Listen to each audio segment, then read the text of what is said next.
Oh, hey. Don't mind me. I'm just making some vegan chili dog. I'm stitching this video to tell you the story of probably the dumbest but the best food experiment I ever did. Me and my friend Skippy made a vegan chili corn dog cake.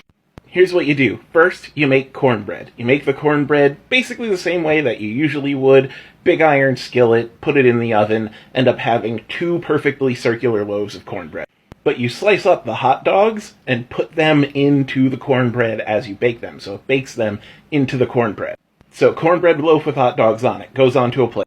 Then you put the chili in the middle, and that basically ends up acting as the center filling of the cake. Then you put the second round on top of that.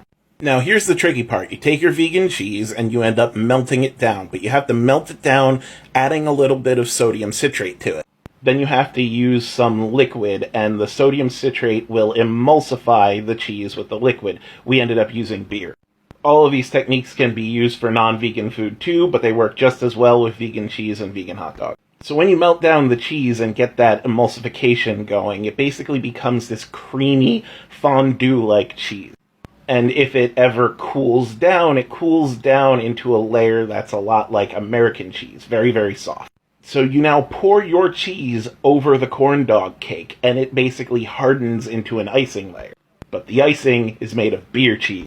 Top the whole thing with chives to act as your sprinkles, and done. You have a vegan chili corn dog cake.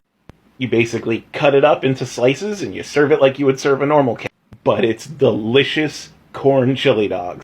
It is wildly unhealthy, and I do not regret it at all. Half of the fun of cooking is just doing really stupid but really tasty stuff.